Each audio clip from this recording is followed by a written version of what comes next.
اعوذ باللہ من الشیطان الرجیم بسم اللہ الرحمن الرحیم صلو علی الحبیب اللہم صلی علی سیدنا و مولانا محمد مبارک وسلم وصلی علیہ۔ آج جو ہم سورہ مبارکہ شروع کر رہے ہیں وہ سورۃ المائدہ ہے۔ قرآن مجید کی ترتیب مصحف کے اعتبار سے یہ قرآن پاک کی 5ویں سورہ ہے اور 120 آیات پر یہ مبنی ہے اور بالاتفاق اس میں 16 رکوع ہیں۔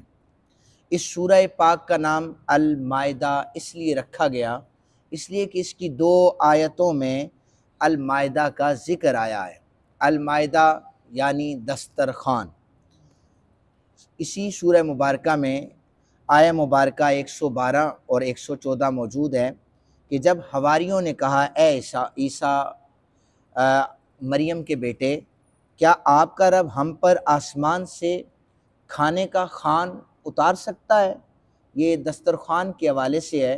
المائدہ کا معنی ہے دسترخوان، تو دونوں نام اس میں موجود ہیں۔ اس کا ایک نام المنقذہ جو رکھا گیا ہے، اس کا مطلب ہے کسی بھی چیز سے نجات حاصل کرنا۔ تو اس حوالے سے علماء نے لکھا ہے کہ کیونکہ یہ سورت اپنے پڑھنے والے کو عذاب کے فرشتوں کے ہاتھوں سے نجات عطا کرتی ہے۔ سورہ المائدہ یہ مدنی سورت ہے، یعنی مدینہ پاک میں اس کا نزول ہوا ہے، ہجرت کے بعد یہ نازل ہوئی ہے۔ اگرچہ اس کی بعض آیات حدیبیہ سے لوٹتے وقت مکہ پاک میں نازل ہوئی، لیکن کثیر تعداد جو اس کی ہے وہ مدینہ پاک میں نازل ہوئی، اس لیے اس سورہ کو مدنی سورہ کہا جاتا ہے۔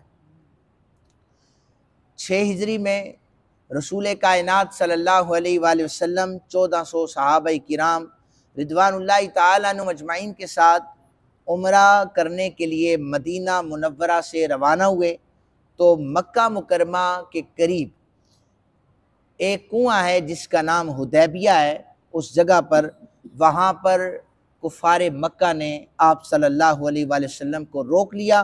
صلح حدیبیہ وہاں پر ہوا، جس کی وجہ سے اس سورہ میں حدیبیہ کا ذکر بھی موجود ہے، اس کی تفصیل کے ساتھ وضاحت موجود ہے، شرائط بھی موجود ہیں، وہ بھی انشاءاللہ ہم پہلے بھی عرض کر چکے ہیں، لیکن اس سورہ کے ضمن میں جو آئیں گی ہم انہیں بھی عرض کر دیں گے۔ حضرت امیر المومنین عمر بن خطاب رضی اللہ تعالیٰ عنہ بیان کرتے ہیں، ایک یہودی نے ان سے کہا تھا اے امیر المومنین، آپ کی کتاب میں ایک آیہ مبارکہ ہے جس کی آپ لوگ تلاوت کرتے ہیں، اگر وہ آیت ہم یہودیوں پر نازل ہوتی تو ہم اس دن کو عید مناتے۔ آپ نے پوچھا وہ کون سی آیہ ہے؟ تو اس یہودی نے سورہ مائدہ کی آیت نمبر 3 تلاوت کر دی تھی، جس کا واضح ترجمہ ہے کہ آج میں نے تمہارے لیے تمہارا دین مکمل کر دیا ہے۔ اس حوالے سے حضرت عمر بن خطاب رضی اللہ تعالیٰ عنہ نے فرمایا تھا ہمیں معلوم ہے کہ وہ کون سے دن نازل ہوئی تھی اور کس مقام پر نازل ہوئی تھی، اور یہ آیت نبی پاک صلی اللہ علیہ وآلہ وسلم پر عرفات میں نازل ہوئی تھی اور وہ جمعہ کا دن تھا۔ مسلمانوں کے نزدیک یہ جمعہ بھی عید کا دن ہے، یہ احادیث میں موجود ہے۔ امام ترمذی علیہ الرحمہ روایت کرتے ہیں کہ ابن عباس رضی اللہ تعالیٰ عنہ نے اس آیہ مبارکہ کو پڑھا، ان کے پاس ایک یہودی بیٹھا ہوا تھا، اس نے کہا اگر یہ آیت ہم پر نازل ہوتی تو ہم اس دن کو عید بنا لیتے، تو انہوں نے کہا وہ جمعہ کا دن تھا اور یوم عرفہ تھا، ہم بھی جمعہ کو دن کو عید کا دن کہتے ہیں۔ سورہ نساء اور سورہ مائدہ میں جو چیزیں ایک جیسی ہیں وہ ذرا سن لیجئے۔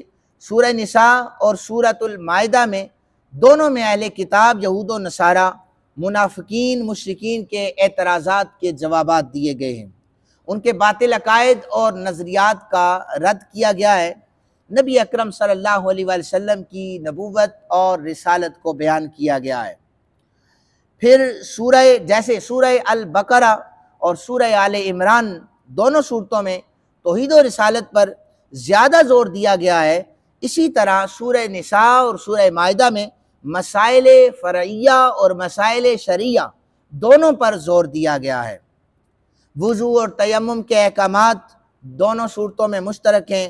سورہ نساء میں پاک دامن مسلمان عورتوں سے نکاح کے احکامات کو بیان کیا۔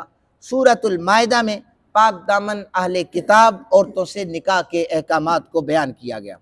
عدل و انصاف کرنے، تقوی اور پرہیزگاری کا حکم ان دونوں صورتوں میں دیا گیا۔ سورۃ المائدہ میں کھانے پینے، شکار، احرام، چوروں ڈاکوؤں کی حد اور کفارہ قسم کے احکامات اس میں موجود ہیں۔ سورہ مائدہ میں اللہ سے کیے ہوئے ہر عہد کو پورا کرنے کا حکم ہے۔ حرمت والے مہینوں اور تمام شاعر اللہ کی تعظیم کا حکم ہے۔ حالت احرام میں شکار کرنے کی ممانعت، جن چیزوں کا کھانا حرام ہے ان کا بیان، شکاری جانوروں کی تربیت اور آداب کا ضابطہ وضاحت سے بیان کیا گیا۔ اہل کتاب کے کھانوں اور ان کی عورتوں سے نکاح کے احکامات بھی بیان کیے گئے۔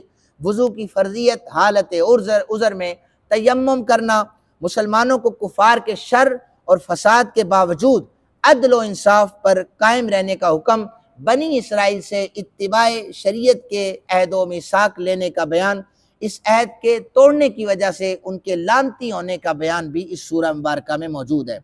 قابیل کو حابیل کا قتل کرنا، ایک انسان کا قاتل تمام انسانوں کا قاتل ہے، اس کا بیان ہے۔ ڈاکوؤں کی حد اور مسلمانوں کو اتباع شریعت کا حکم، چوری کی حد، نبی اکرم صلی اللہ علیہ وسلم کی عدالت سے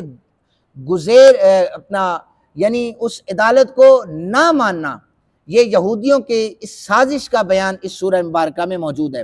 یہودیوں کو دوست بنانے پر منافقوں کی سرزنش، یہود کی دھوکہ بازی اور ان کے علماء کی بے حمیتی اور سرزنش، یہود کے اللہ پر طنز کا جواب دیا گیا، یہود کا جنگ کی آگ بھڑکاتے رہنے کا بیان کیا گیا۔ اہل کتاب کو دعوت اسلام جو دی گئی سورہ مبارکہ میں موجود ہے۔